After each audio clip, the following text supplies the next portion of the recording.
Hello everyone, I'm Niloofar and today I'm presenting our paper published at Quek 2020 conference. The title of the paper is Investigating the Effects of Self-Avatars and Story-Relevant Avatars on Children's Creative Storytelling.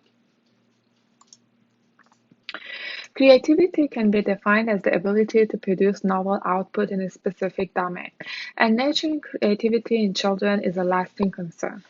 Storytelling activities are a common way to encourage creative output in children, and one example of such activities is the free-form pretend play or story enactment. Avatars are virtual representations of users in digital environments. Avatars can affect users' experience of the virtual environment in powerful and interesting ways, and also they can cause them to behave differently. One reason for this change of user experience is that users self-identify with avatars, and that gives them a sense of embodied presence in the virtual environment. This makes avatars a useful tool in children's story authoring applications because when children self-identify with characters in a story, they may be able to imagine, empathize, or express these feelings in more detail, creating a richer story. In this paper, we investigate the effect of avatar design on children's sense of identification and embodied presence in a story authoring environment. More specifically, we are interested to know if avatar design can affect children's creative storytelling output and performance.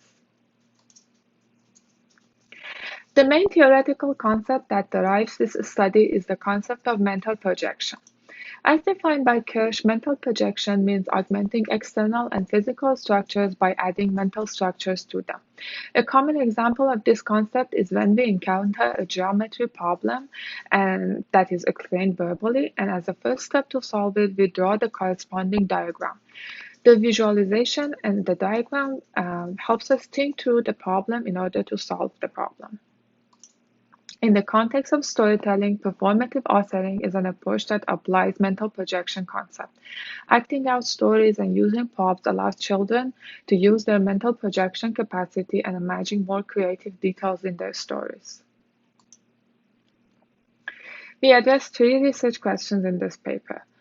First, we want to investigate if avatar type has a significant effect on the children's sense of avatar identification and embodied presence. Next, we ask if the avatar type makes a significant difference in children's quality of storytelling. And lastly, we investigate if there is a relationship between children's sense of avatar identification and embodied presence and the quality of their storytelling. We develop an embodied story authoring application to investigate our research question. Our story authoring application has 2 types of avatar shown below: the self-avatar and the story-relevant avatar. The main difference between these 2 types of avatars is that the level of support they provide for mental projection. The self-avatar resembles the user and is a direct video stream of the user, while the story-relevant avatar resembles the story character, which is a cowboy or a cowgirl in our example, and is created through tracking user movements and rendering a 3D rigged cartoon character. In the next few slides, we discuss the interface of our story creation system. The main 3 steps to create a story using our story creation systems are story planning, story recording and revision, and story playback. To plan a story, the user can start by creating story scenes and arranging them in the desired order in the timeline view. We organize the story timeline into beginning, middle, and end subsections as shown here. This is familiar for children because that is how they learn about stories at school as well. Each scene can have different details added to it from this selection menu. The details include background, characters, and objects. Some examples of these choices are shown in this slide. Once a scene has all of its 3 details added to it, the user can select it to go to the recording step. Here, based on the avatar condition that is assigned to the participant, one type of avatar is activated as shown. The researcher instructs the child to pick up the physical prop representing the chosen story object. The child can signal to the researcher to start recording when he or she is ready. and they can start acting out. The planning and recording steps can be repeated and revised as needed. Once the story is fully recorded, the child can choose to play back the whole story. At this step, the researcher asks the child to write their story on paper. On this slide, two sample videos from two participants' recordings are shown. Next, we present more details about our study and participants. We employed a within-subject study design with the type of avatar as the independent variable. Dependent variables include degree of character identification, level of embodied presence, overall game experience, story creativity, and writing quality. A total of 20 participants were recruited, ages between 8 to 12. In the final analysis, 4 participants were removed due to not completing the protocol. Here we discuss our study setup in more detail. On the left side, you can see an example of the generic shaped physical story prop used in our study. Based on their form factor, a physical prop can correspond to several virtual props. For example, a box can either be a crate or a present. Other physical objects that were used in our study include a ball, a stick, a lantern, and a racket. On the right side, you can see the study area. 12 motion tracking cameras are used for motion capture to implement the story-relevant avatar. In this condition, we ask the children to wear optical markers on their wrists, ankles, and their torso to enable us to render the cartoon character. A green screen is used to implement the self-avatar, and the acting area is the 10 feet by 10 feet space marked here. Our baseline measures include creative self-efficacy and writing apprehension that were obtained from the pre-study questionnaire. The pre-study questionnaire is filled out by the participant. Moreover, we had a personality assessment questionnaire that was filled out by the child's parent. Some dependent measures of our study were obtained from the post-study questionnaire. These include the sense of avatar identification, the sense of embodied presence, and the overall game experience factors, such as positive and negative affect and fatigue. The story essays were analyzed in two methods. First, through text analysis. To calculate a measure for story complexity, each story essay was coded into an idea digest, and the number of idea units in the digest were counted. Further, to obtain a measure for story richness, we counted the number of richness descriptors in the story, which was defined as the occurrences of adverbs, adjectives, and descriptive verbs. An example of our coding is shown here. The sentence consists of 2 idea units that have been underlined, and it contains 2 richness descriptors that are highlighted. Second, domain expert assessment was performed by an experienced elementary school teacher who graded our story essays based on the personal narrative rubric. The story enactment videos were analyzed in 2 methods as well.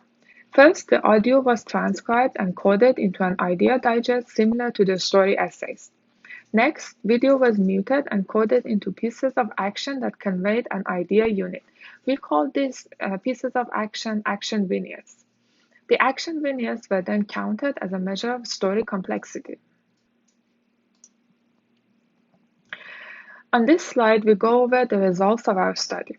Repeated measure ANOVAs with creative self-efficacy as the covariate showed 4 aspects that were the 2 avatar conditions were significantly different. First, the self-avatar had a significantly higher avatar identification score compared to the story-relevant avatar. Next, the self-avatar also had a higher embodied presence score than the story-relevant avatar. These 2 findings are in line with the previous literature suggesting that higher visual similarity between user and their avatar can support higher levels of avatar identification and embodied presence in the users. Furthermore, we found that there was a significantly higher level of action vignettes in the self-avatar condition compared to the story-relevant avatar.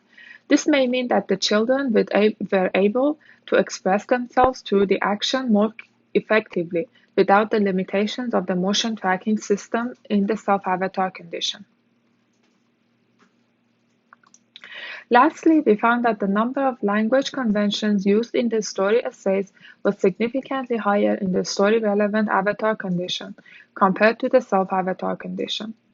To formulate a possible explanation, we refer back to the mental projection theory. In that sense, the externalized cowboy or cowgirl character acted as a scaffold for the concept of the cowboy or cowgirl used in our stories, enabling children to focus on other aspects of the story, such as using language conventions when writing their stories. In this slide, we summarize our results. A holistic view of our results suggests a conundrum. On the one hand, a pathway to improve outcomes of children's use of creative authoring applications is to focus on creating avatars with which the child identifies, and they seem to identify more with the self-avatars. However, use of self-avatars does not necessarily help the children to produce better final written stories, as we did not find significant differences of avatar type on any measure of story richness or complexity. Using a story-relevant avatar, on the other hand, can help to improve the technical aspect of children's language in their final written stories, because they are able to focus on this dimension of writing while specifying details that are already externally visualized. Our results therefore show a clear design implication that further opens an interesting avenue for future HCI research on how to design avatars for story authoring systems that attempt to bridge the need for identification and quality of story output. Future work should explore other ways of making avatars in a story authoring context more story relevant, as well as novel ways of using avatars as tools to support creative output. Thank you so much for taking the time to watch this presentation. If you have any questions, please feel free to reach out to us.